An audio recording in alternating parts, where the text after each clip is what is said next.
The accessibility improvement and the efficiency of the transport network in Southeast Europe is fundamental to achieve its economic growth and social and territorial cohesion. Over the last few years, the financial crisis resulted in severe economic difficulties for almost all the southeastern regions, with a consequence of a drastic downturn in the transport system's investment capacity of public and private sectors in the region.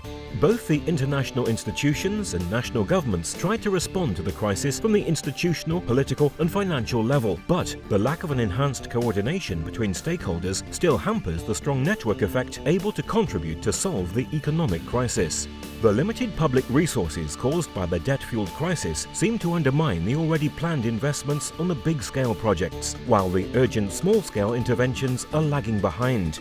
At the international level, the definition of a broad master plan for a medium-long-term development of the transport network set the basis for the corridor's continuity and efficiency in the EU countries, with the prospect to fully integrate the Western Balkans transport system into the EU.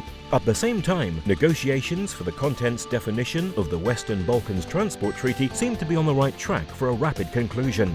The severe consequences of the economic crisis and the results of the last phase of negotiations induced the transport and business community, together with all European citizens, to ask for a stronger action at multi-governmental level. National governments, regional and local authorities, institutional and private investors, transport and economic operators were brought together to adopt an enforced coordination approach in solving urgent needs of the transport sector, able to rationalize and optimize the Southeast European network in the short run. In this context, the ACROSSEE project was conceived. ACROSSEE means accessibility improved at border crossing for the integration of Southeast Europe, and it's a project co-financed by the European Transnational Cooperation Programme, Southeast Europe.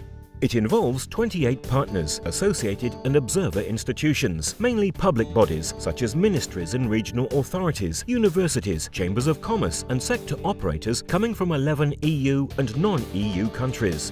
The project aims at improving cross-border accessibility in the Southeast Europe area by promoting prioritization and optimization of the existing network and extending the EU transport network to the Western Balkans.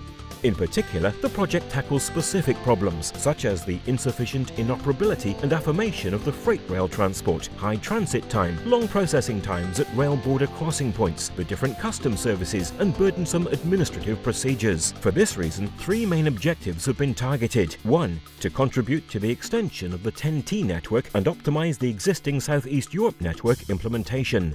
2. To concentrate the investments on the urgent needs of the existing network, able to obtain a network effect in the short run. 3. To adopt a common transport model for the entire Southeast area, to be integrated with the rest of Europe and compatible with the current EU system. 4. To better coordinate the already limited investments on the multimodal system, rail, ports, accessibility and intermodal nodes, on maintenance and horizontal priorities. 5. To improve the cross-border accessibility of the freight flows and to adopt concrete measures in order to cut the running time in the cross-border points and to ease up the existing bottlenecks as well as to increase operations transparency. Three main activities are additionally under implementation to reach the project goals. 1. The implementation of an institutional forum in order to promote effective multi-level governance, to complete the implementation of the TEN-T network crossing the Southeast Europe area and to contribute to the macro-regional policies development. The partners will establish an institutional multi-level platform and promote administrative cooperation. 2. The elaboration of an integrated transport model completed with the inclusion of local and international flows. 3. The elaboration of an action plan for cross-border points and short-term investments in a coordinated manner for the entire Southeast Europe area, able to facilitate transnational flows in the next years.